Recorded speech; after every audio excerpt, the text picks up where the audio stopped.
आज आपको दिखाते हैं पाकिस्तानियों को आईटी की फील्ड से मुतारिफ करवाने वाले ई कॉमर्स गुरु साकिब अजहर का लाइफस्टाइल। एक मिडिल क्लास फैमिली में पैदा होने वाला साकिब किराए के घर में रहता है। ऐसे दिन भी थे जब रात को रोते थे। सक्सेसफुल इंसान तभी बनता है जब मुश्किलों से उठता है। पैसा सब कुछ नहीं है, इट्स ऑल अबाउट सेटिस्फेक्शन। कहते हैं कि हर कामयाब मर्द के पीछे एक औरत का हाथ होता है। वो औरत जिसने आपको मोहब्बत में एक्सेप्ट नहीं किया, वजह ये थी कि आपके पास पैसे नहीं थे। कोई भी बाप ये नहीं चाहेगा कि उसकी बेटी की शादी उससे हो जो कि कुछ कमाता ही नहीं। 100% नहीं कह सकते, लेकिन एक वन ऑफ द मोटिवेशन ये भी थी, अब अपने आप को कुछ बनाना है। जब कोई आपके पास आता है 30,000 का कोर्स खरीदें, इससे सीखें, वो कर्जदार बन जाता है और आप फिर लाखों करोड़ों पता नहीं कितने अरबों पति बन जाते हैं। हम इस वक्त पाकिस्तान में 5 लाख लोगों को स्पॉन्सरशिप दे चुके हैं। हमें तो चार्ज करना होगा उधर, क्योंकि हम एक प्रीमियम सर्विसेज प्रोवाइड करें, पर उसमें भी हमें कोई बचता नहीं है। आपके दोस्त हैं हाफिज अहमद साहब, उनको आप कैसे देखते हैं? दोस्त पता नहीं क्या क्या जा सकता है कि नहीं, कुछ लिखते थे मेरे खिलाफ और ऑल दिस। अस्सलाम वालेकुम सर, क्या हाल है? सर हमेशा की तरह खूबसूरती का राज क्या है? बस ये मुंह से पानी से मुंह धोना। सर माशाल्लाह। सर एक लाहौर के इलाके भगवानपुरा में एक मिडिल क्लास फैमिली में पैदा होने वाला साकिब, जो कि 20 साल किराए के घर में रहता है और पढ़ाई में भी वो इतना अच्छा नहीं होता। जिंदगी सर कैसी पाई? देखिए, मुश्किलों का नाम है ज़िंदगी, और मैं समझता हूँ कोई भी सक्सेसफुल इंसान जो होता है वो तभी सक्सेसफुल बनता है जब वो मुश्किलें देखता है। तो वो तो फिर विरासत में आपको सारे पैसे या सब कुछ सारी सक्सेस मिल जाए तो वो सक्सेस तो ना हुई। सक्सेसफुल इंसान तभी बनता है जब मुश्किलों से उठता है। तो मैं तो समझता हूँ कि ये एक इम्तिहान था और अभी भी हम इम्तिहान में गुजर रहे हैं, सारी ज़िंदगी इम्तिहान है। तो मैं समझता हूँ पैसा सब कुछ नहीं है, it's all about satisfaction. Sir आप यूके चले जाते हैं और 15 साल गुजारते हैं और वहाँ आप बर्गर की शॉप पर काम करते हैं, सफाई सुथराई का काम करते हैं, दीगर काम करते हैं। सर यूके में गुर्बत को कितना करीब से देखा? बहुत ज़्यादा करीब से। ऐसे दिन भी थे जब मतलब रात को रोते थे कि ये क्या डिसीजन ले लिया, या मैं क्यों आ गया। बेसिकली कभी उठ के पानी का गिलास जो है हमेशा वालदा ने ही पकड़ाया था जब भी चाहिए होता था। तो छोटी उम्र में बहुत गया था मैं, मतलब तो 20 साल उम्र थी, 20-21 साल। उस उम्र में आपको नहीं पता होता क्या है, और जब आप एक ऐसे घर में हो जहाँ पे हर काम वालदा कर रही हैं आपके लिए, और जब बाहर चले जाएं तो वहाँ खुद करना पड़ा है, पानी का गिलास उठ के करना पड़ा है, ना को पैसे हैं उधर, और फिर ऐसी जगहों पे काम करना पड़ा है जहाँ पे सोचा भी नहीं था कि ज़िंदगी में करना है। तो वो एक बहुत ही चैलेंजिंग सिचुएशन थी, लेकिन वही बात है, हर मुश्किल के बाद आसानी है। कोई कंधा मिला, सहारा मिला यूके में? सहारा दोस्त बहुत सारे मिले वहाँ पर। कोई ऐसा जब गम होता था, आंसू तो दोस्त होते थे, लेकिन वो कंधे पे सर रख के अपने दुख बताए जाते थे, कोई ऐसा सहारा था वहाँ पे? बहुत सारी ऑप्शंस बहुत ज़्यादा थी, लेकिन एक मकसद था कि इस चीज़ों में नहीं पड़ना, दूसरे सहारों में जो आप जिसकी बात कर रहे हैं। अगर नहीं, मैं खातून की बात नहीं कर रहा, मैं मर्द की बात कर रहा हूँ। दोस्त होते हैं, अच्छे दोस्त होते हैं जिनसे बंदा दिल की बात कर सकता है। बहुत सारे दोस्त मेरे इंग्लैंड में बहुत ज़्यादा दोस्त बने, मेरे ख्याल में 100 से ज़्यादा दोस्त बने, और आज भी वो बहुत ज़्यादा दोस्त हैं। मेरा वहाँ चक्कर लगता रहता है, और मैंने वहाँ ज़िंदगी के अपने 15 साल गुजारे हैं। तो आपने जहाँ 15 साल गुजारे हों तो वो बेसिकली आप अपनी ज़िंदगी जैसे 20 से 35 साल तक मैंने वहाँ पर गुजारे। तो जब 35 साल is basically a big age to spend their 15 years. आपने खातून की बात कर दी। कहते हैं कि हर कामयाब मर्द के पीछे एक औरत का हाथ होता है। बिल्कुल आपके पीछे भी एक औरत का हाथ है, लेकिन वो औरत जिसने आपको मोहब्बत में एक्सेप्ट नहीं किया, वजह ये थी कि आपके पास पैसे नहीं थे। ये बहुत पुरानी बात है। इट वाज लाइक जब मैं इंग्लैंड भी नहीं गया था, ये उस वक्त था जब मुझे मोटिवेशन आई कि अब मुझे कुछ बनना है। बिकॉज उस टाइम आई थिंक वो लोग ठीक थे। कोई भी बाप ये नहीं चाहेगा कि उसकी बेटी की शादी उससे हो जो कि कुछ कमाता ही नहीं है। तो मैं समझता हूँ जब आप अच्छी जॉब और अच्छे रोज़गार पे लगते हैं तो फिर ही कोई भी बेटी का बाप जो है वो आपसे बात करना पसंद करेगा। मतलब कि आपके कामयाबी के पीछे एक औरत का हाथ है?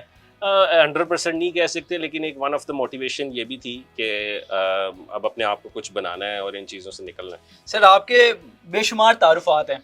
आप एक मोटिवेशन स्पीकर भी हैं, आप फेस ऑफ पाकिस्तान है इन ई कॉमर्स में, आप उसके अलावा इनेबलर्स के को फाउंडर हैं, आप टूटे आशिक भी हैं। ये तो हमें नहीं पता था। नहीं, ऐसा नहीं है। जो मर्जी आप कह लेंगे आपका है। नहीं, इसमें सदाकत तो है ना। वेल वो एक हर कोई शुरू में तो ऐसी चीज़ें होती हैं जब आप टीन एज से गुजर रहे होते हैं और आपको नहीं पता होता अच्छे बुरे की तमीज़ क्या है।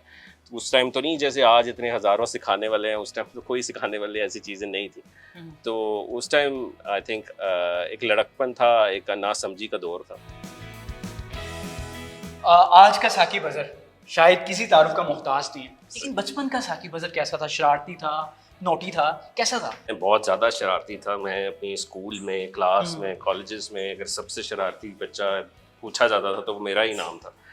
और अपने मोहल्ले में भी लोगों से बहुत ज़्यादा शरारती सर कोई शरारत बचपन की जो आज भी आपको याद हो, जिसकी वजह से डांट पड़ी हो घर में, कुछ ऐसी शरारत बताएं। अक्सर ये था कि मैं साथ वालों की जो बेल है वो बजा के भाग जाता था, तो वो अक्सर जो है उस पर डांट काफ़ी पड़ती थी। साकिब अजहर जो कि तमाम क्लासेस में उन्होंने 3rd ग्रेड से पास हुए हैं, यानी कि बामुश्किल से पास हुए हैं। सही। आज हमें तमाम लेक्चर्स में वो बताते हैं कि आपने स्कूल में नहीं जाना, आपने कॉलेज की तालीम हासिल नहीं करनी, उस हिसाब से यानी कि जो स्कोप है वो इस तालीम में नहीं है बल्कि स्किल में है। क्या बदला लेने हैं आज के बच्चों से? देखें जी, बिल्कुल ऐसा नहीं है। हम लोग बेसिकली कहने का मकसद ये है कि हम ये चाहते हैं कि बच्चे स्कूल भी जाएं। हम तो इवन अपना स्कूल है, हमारा कॉलेजेस हैं। हम ये चाहते हैं स्कूलिंग के साथ साथ बच्चों को स्किल्स भी सिखाए जाएं, कॉलेज के साथ साथ डिग्रीज़ के साथ साथ स्किल्स भी सिखाए जाएं, क्योंकि इस वक्त ऑलमोस्ट 5-6.5 लाख लोग जो हैं एक साल में ग्रेजुएशन कंप्लीट करते हैं एज़ पर HEC। और HEC ही यही कहता है कि 1.3% लोग जो हैं वो जॉब ले पाते हैं 6 लाख में से। तो क्या बाकी लोग जो कि डिग्री कंप्लीट करने जा रहे हैं वो अनएम्प्लॉय ही होने जा रहे हैं एज़ पर HEC? तो इसका यही मकसद है सिर्फ कहने का कि साथ साथ स्किल सीखें कि जब आप 4 साल बाद डिग्री करके निकलें तो आपके पास कोई हुनर हो, स्किल हो। हमारी जो एनेबलर्स की ऑडियंस है वो ये है कि मास्टर्स करके आते हैं और कहते हैं हम क्या करें, but you are suppose to be masters on something. जब मास्टर्स करके भी नहीं पता क्या करना है तो फिर फ़ायदा क्या ऐसी चीज़ होगा? सर मेरे समेत तमाम पाकिस्तानियों का तासुर है, हमें आज तक समझ नहीं आ सकी ये इंटरनेट से पैसे कैसे आते हैं। हमें लगता है ये धोखा है। शायद आप लोग या दीगर जो भी सोशल मीडिया पे पैसे कमा रहे हैं, शायद ये धोखा दे के फ्रॉड करके पैसे कमा रहे हैं। कहाँ से पैसे कमाते हैं आप? वेल ये तो वही बात है कि मैं ना मानूँ, अगर जिसने नहीं मानना हो ना माने। यहाँ पर दुनिया क्या कुछ कर चुकी है। अगर यही बात की जाए कि जिसको ये फ्रॉड कह रहे हैं उसकी मार्केट का साइज़ अमेरिका में $706 बिलियन है। Mean Okay. $706 बिलियन की ऑनलाइन ट्रांजैक्शंस होती हैं। लोग ऑनलाइन बाइंग करते हैं, सेलिंग करते हैं। 405 यूरोप की है, $280 बिलियन जो है वो यूके की है, $250 बिलियन इंडिया की है, $190 बिलियन टर्की की है। तो पाकिस्तान की तो अभी सिर्फ 5-6 बिलियन डॉलर्स पे पहुंची है, वो भी $1 बिलियन थी 2018 में। तो आज 2024 में जाकर इतनी अवेयरनेस, इतना कुछ करने के बाद हम 5-6 बिलियन डॉलर्स पे पहुंचे हैं ई कॉमर्स मार्केट। और उसको भी कहना है फ्रॉड है ये सारा, मतलब दुनिया तो ऑनलाइन शिफ्ट हो रही है। वर्ल्ड इकोनॉमिक फोरम कह रहा है हर चीज़ ऑनलाइन शिफ्ट हो जाएगी, तो हम तो वो कह रहे हैं लोगों को सिखाएं कि स्किल सीखें। पैसे नहीं हैं तो स्किल सीख कर अपना स्किल बेचें लोगों को। सर जो आपका इंस्टीट्यूट है इनेबलर्स, आप जब उसका लेक्चर दे रहे होते हैं तो आप कहते हैं कि हम पाकिस्तानियों की फलाह के लिए काम करें। ये कैसी फलाह है कि जब कोई आपके पास आता है तो आप कहते हैं कि 30,000 का कोर्स खरीदें और फिर आप इससे सीखें, तो वो बेचारा जो 30,000 कर्ज लेके आता है वो कर्जदार बन जाता है और आप फिर लाखों करोड़ों पता नहीं कितने अरबों पति बन जाते हैं। नहीं, ऐसा बिल्कुल नहीं है। देखें हम इस वक्त पाकिस्तान में 5 लाख लोगों को स्पॉन्सरशिप दे चुके हैं। ऐसा कोई भी ओके 5 लाख 5 लोगों लाख का लोगों फ्री को फ्री में बिल्कुल। और यानी ये कि इनका डेटा है हमारे पास इस वक्त फ्री में, जो कि हमारे से एनेबलिंग वीडियो सीरीज जिसमें 200 से ज़्यादा कोर्सेज हैं। अब अगर कोई बंदा ये चाहता है कि भाई मेरे सामने खड़े होकर AC लगाकर एनवायरनमेंट में बिठाकर जिस बिल्डिंग का रेंट 10-10 20-20 लाख रुपया है वहाँ आकर मुझे फ्री सिखाएं, तो कैसे? क्योंकि ट्रेनर की फीस है, हमारे लॉजिस्टिक, हमको फाउंडेशन तो नहीं है, तो इसलिए हमें तो चार्ज करना होगा उधर, क्योंकि हम एक प्रीमियम सर्विसेज प्रोवाइड कर रहे हैं, फिर 1 साल की सपोर्ट दे रहे हैं और उसमें भी हमें कोई बचता नहीं है। जैसे हम यहाँ अपनी कोवर्किंग स्पेस में किसी से 12,000 रुपया लेते हैं, वो हमें पड़ती है 15,000 की, तो मतलब हम तो लॉस में हैं। लोग समझते हैं पता नहीं कितने पैसे कमा रहे हैं ऑल दिस, बट लोग ऐसा नहीं, मैं भी समझता हूँ। ऐसा बिल्कुल नहीं है। मैं समझता हूँ ये तो पाकिस्तान के लोगों को सर्विसेज देना सबसे मुश्किल काम है। हम तो कहते हैं पता नहीं किधर फंस गए हुए हैं कि ये 10-10 रुपए के लिए या 2-2 3-3 हज़ार के लिए कोई लेबल लगा देते हैं कि लूट लिया है ऑल दिस। तो ये सुनना हर किसी का काम नहीं है, लेकिन हम क्योंकि कहते हैं कि जब इम्पैक्ट इतना बड़ा पड़ रहा है जहाँ पर लाखों लोगों का फ़ायदा भी हो रहा है, तो कुछ लोग नहीं भी कर पा रहे, तो इट्स ओके, बिकॉज हर कोई तो नहीं कर पाएगा। साकिब अजहर के पास कौन सी जादू की छड़ी है, गिद्दड़ सिंगी है कि वो जो हैं वो पाकिस्तान के 76 साल तारीख में हमारे वज़ीर आज़म नहीं कर सके, हमारी हुकूमतें नहीं कर सकी, आप कहते हैं हम पाकिस्तान बदल देंगे? देखें, मैं समझता हूँ कि यहाँ पर किसी ने हर किसी को ये देखना है कि वो क्या इम्पैक्ट डाल रहा है, ना कि हर वक्त थ्रो करें कि वो क्या कर रहा है इस मुल्क के लिए, पाकिस्तान ने मेरे लिए क्या किया। कभी ये पूछें आपने क्या किया पाकिस्तान के लिए, कभी ये सवाल Good. पूछा अपने आप से? किसी ने नहीं पूछा। हर वक्त यही ब्लेम है कि जी ये इसकी वजह से हुआ है, उसकी वजह से हुआ है। आप बताएं आपने क्या किया?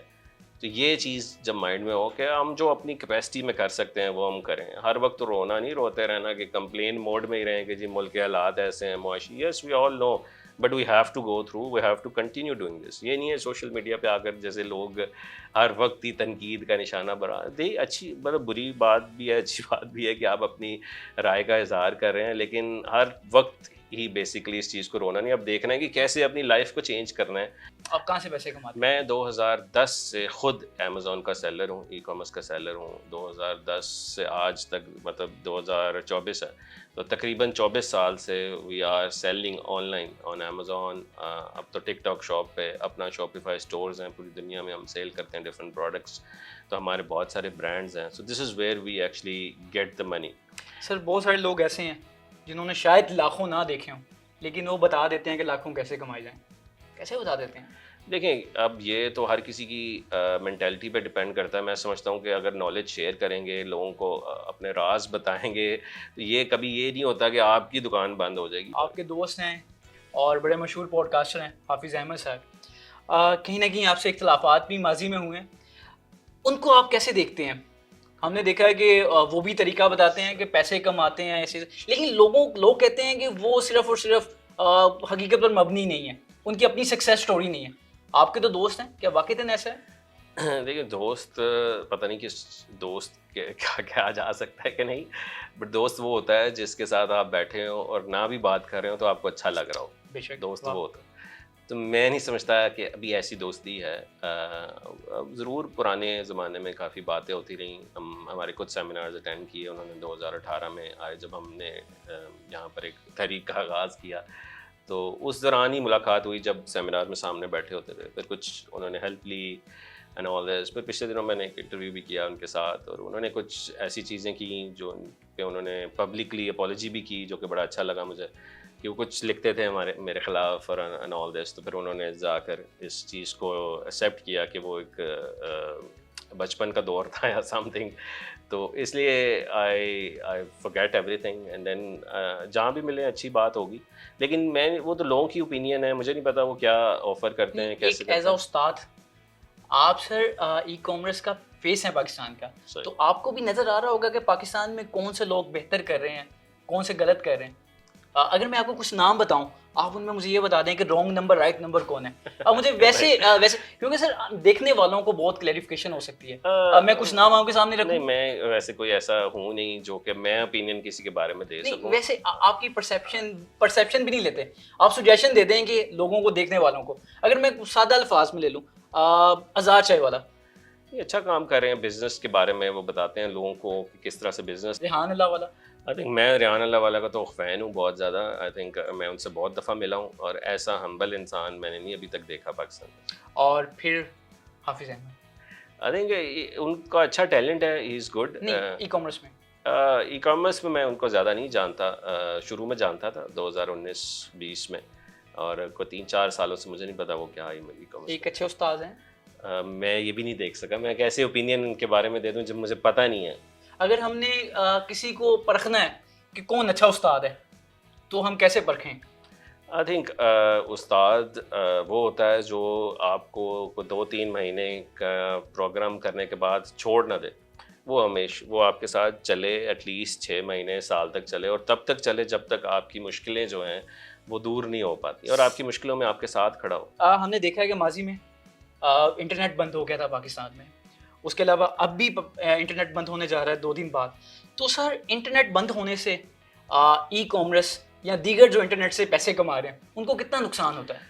देखें, इस वक्त पाकिस्तान में कोई 15,000 ई कॉमर्स के ऑनलाइन स्टोर्स हैं। इसका ये मतलब है जब इंटरनेट बंद है तो 15,000 दुकानें बंद हैं पाकिस्तान में, जो कि Okay. पूरी दुनिया में सेल कर रही हैं, राइट? बिकॉज पाकिस्तान में कोई ऑनलाइन बाइंग ही नहीं कर रहा। 15,000 दुकानें जब बंद हो गई तो इतना बड़ा ये नहीं है कि 15,000 दुकानों में एक बंदा, ये 15,000 लोग, लाखों लोग, बिकॉज एक एक दुकान के पीछे बहुत सारे लोग मौजूद हैं ऑनलाइन शॉप।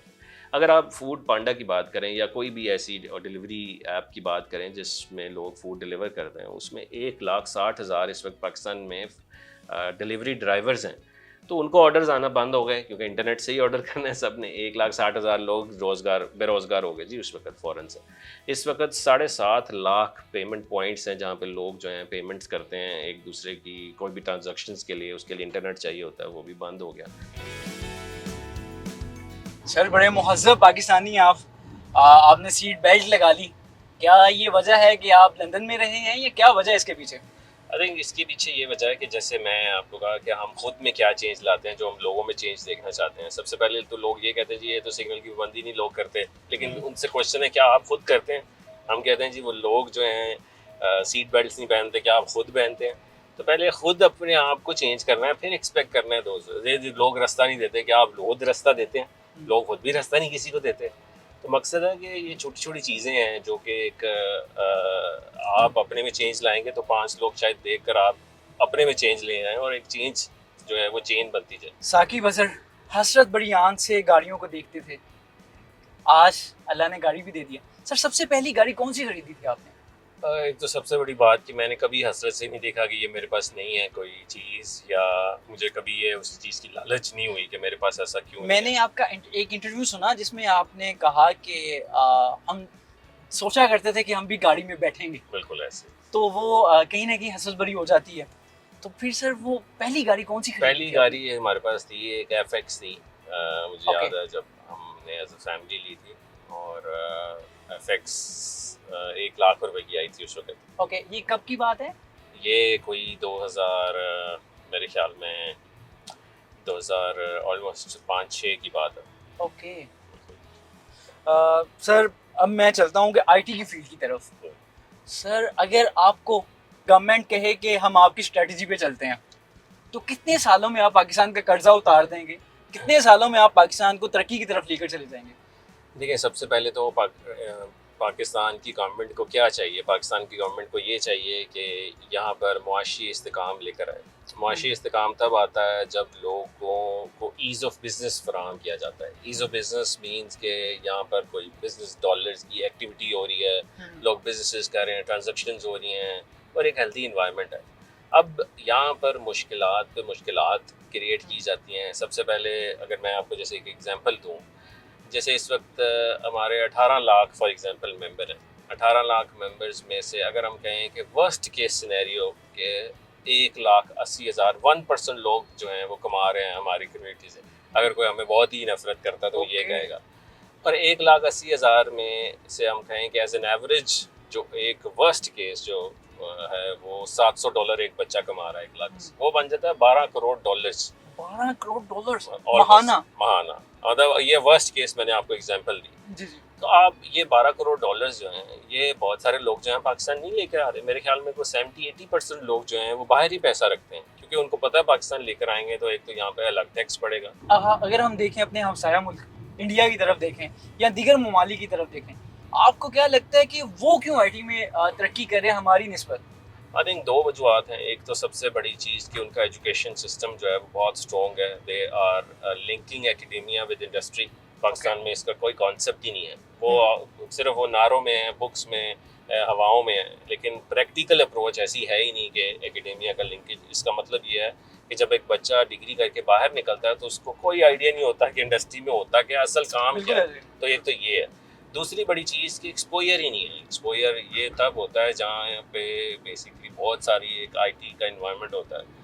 और अगर हम आईटी के इसलिए एग्जांपल दे रहे हैं क्योंकि आईटी जाना जाता है इंडिया इस चीज़ से, और उसमें 1800 इंडिया के अंदर इस वक्त आईटी पार्क्स हैं और पाकिस्तान के अंदर 13 हैं आईटी पार्क्स।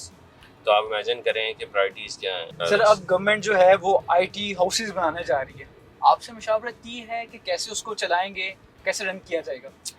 आई थिंक मुझे बस ये बताया गया था कि हम इसको कर रहे हैं, we want you to promote as well, लेकिन अभी तो इट्स अर्ली स्टेजेस है। जब कोई फिजिकल चीज़ नज़र आएगी, अभी तो इरादा किया है। इरादे तो बहुत सारे हैं। इरादे तो ये मैं इरादा कर लूँ जी मैं कल सदर बनूँगा, तो इरादा कर लिया, इरादा वो पता नहीं कब बनेगा। ये इरादा है कि जी हम ये बनाएंगे, लेकिन वो एक्चुअल ग्राउंड पे क्या नज़र आ रहे हैं, क्या उसकी प्लानिंग नज़र आ रही है, क्या हमने काम शुरू किया है कि दुनिया को अट्रैक्ट करने के लिए उन बड़ी बड़ी कंपनीज को यहाँ लेकर आ रहे हैं, क्या कोई प्रेस कॉन्फ्रेंस है, क्या कोई ऐसा वाइट पेपर है, क्या पब्लिक प्राइवेट पार्टनरशिप्स में कोई ऐसा फोकस्ड ग्रुप बनाया गया है? बिल्कुल नहीं।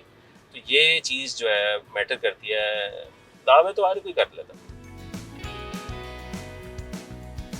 सर मेरे पहलू में बेशुमार अवार्ड्स हैं, ये कहाँ से अवार्ड्स मिले हैं? वेल ये डिफरेंट एंटिटीज़ की तरफ से हैं, कुछ गवर्नमेंट ने दिए, प्रेसिडेंट ने दिए, प्राइम मिनिस्टर ने दिए।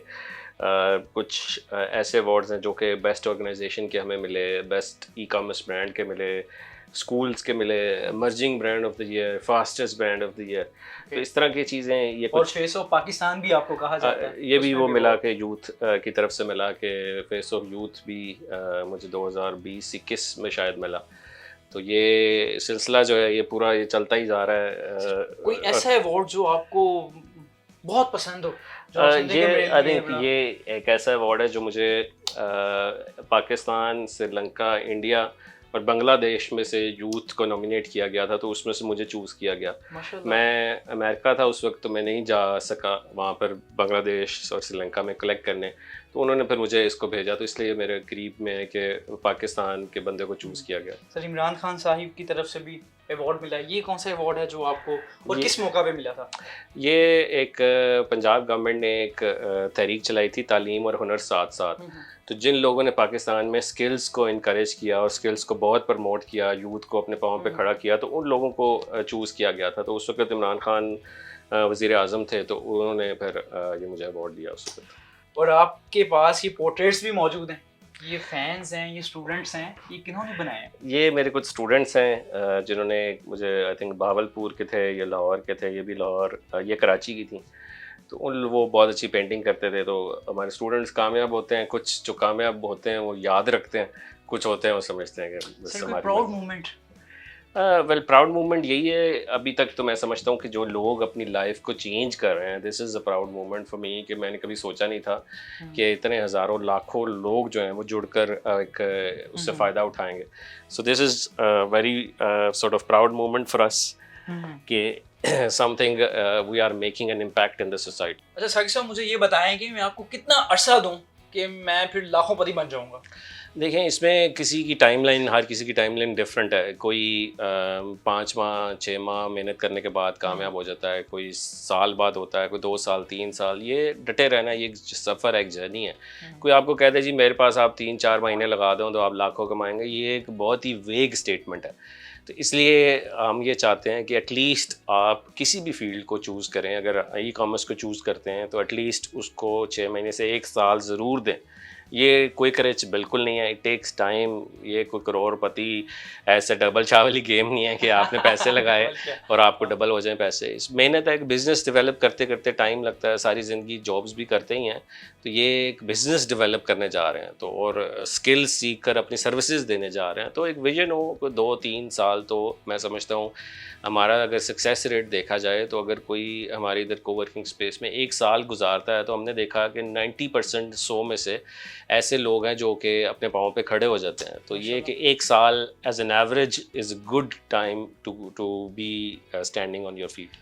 आपके अकब में पासपोर्ट ऑफिस मौजूद हैं और आपने मुझे बताया है कि 1650 पर डे लोग पाकिस्तान से मूव कर रहे हैं आपकी रिसर्च के मुताबिक। तो सर आखिर आप में ऐसा क्या है कि आप चाहते हैं कि पाकिस्तान से लोग बाहर ना जाएं, पासपोर्ट ऑफिस ना जाएं, आपके पास हैं, इनेबलर्स के ऑफिस हैं और फिर वो खुशहाल हो जाएंगे? नहीं, मैं ऐसा नहीं कहता कि आप बाहर ना चाहें। मैं ये कहता हूँ कि मायूसी का ये हाल नहीं है कि आप मुल्क छोड़ जाएं। ज़रूर मुल्क छोड़कर आप एक्सपोजर के लिए ज़रूर जाएं, ये नहीं है कि आप वहाँ जाकर एकदम से सेट हो जाएंगे। मैं स्टूडेंट्स को मिलता हूँ, लोगों को मिलता हूँ, वो 60-60, 70-70, 1-1 करोड़ रुपया देकर मुल्क छोड़कर जा रहे हैं बाहर, और वहाँ जाकर वो और जॉब्स कर रहे हैं। वही और जॉब्स पाकिस्तान में करते हुए उनको बहुत ज़्यादा फील होता है, वही पाकिस्तान में मेहनत करते हुए उनको फील होता है कि हम यहाँ कुछ नहीं कर सकते।